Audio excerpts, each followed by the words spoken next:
Petit Fyte, guida më e madhe dhe më e rëndësishme e frankofonisë, i ka kushtuar vazhdimisht hapësirë Shqipërisë, të cilën e ka konsideruar si Margaritari Ballkanit. Këtë radhë, për botimin e dedikuar të vitit 2022, në Tiranë ka mbritur editori i guidave Guillaume Laboureur. Vizita e tij e parë në Shqipëri është ndoshta edhe më shumë nga sa priste. L'Albanie fait partie donc de nos priorités sur 2022 comme éditeur de guide de voyage. Shqipëria bën pjesë në prioritetet e vitit 2022 dhe si editor i guidave prioriteti ynë është Europa, ku Shqipëria është pjesë. C'est une impression très positive. Le pays est... Kam një përshtypje shumë pozitive. Vendi ka shumë për të ofruar, një klimë të përshtatshme gjatë gjithë vitit. On a un tourisme balnéaire qui a un potentiel incroyable. Ka një turizëm detar të mrekullueshëm dhe gjithashtu një turizëm më rural autentik që frankofonët e adhurojnë. Un petit peu plus authentique et ça je suis sûr que les francophones vont adorer. Për Beronj Thibaut, i cili prej disa vitesh banon në Shqipëri, detyra është të rekomandojë destinacionet dhe shërbimet që do të bëhen pjesë e guidës. Ka vetëm një libro është 300 faqe, vetëm dedikatuar për Shqipëri, sepse fol ne para për histori, fol për persona important. Në fakt, libro atëre ka 100 faqe, pak o pak, 100 faqe vetëm për e njeh Shqipëri. Pastaj vazhdoj me gjitha qytet, Korçë, Vlorë, edhe vendi tek jugu, tek veriu, Thesi. Në fakt është një panorama komplet për Shqipëri.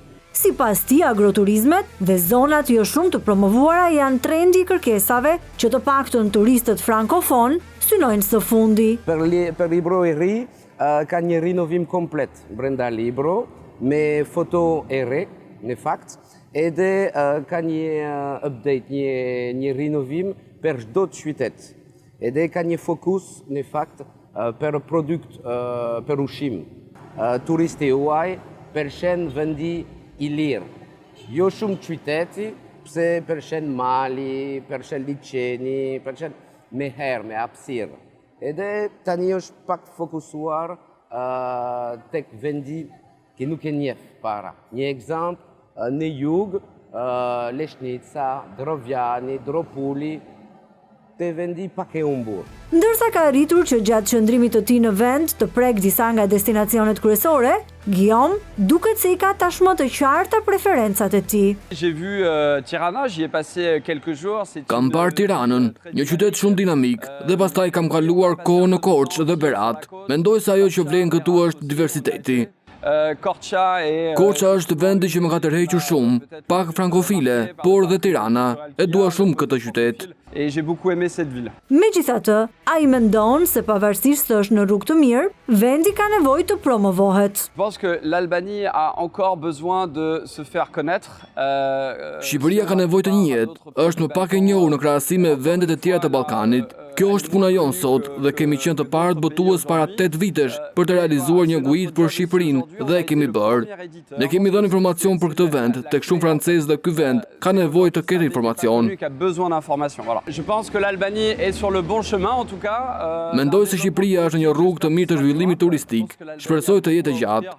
Shqipëria ka shumë për të ofruar, veçanërisht në jug, ka kulinari, keni erën, keni klimën, gjithë potenciali për francezët gjendet në veri. Donc je pense que le potentiel, en tout cas, il est plutôt pour le nord, pour les Français.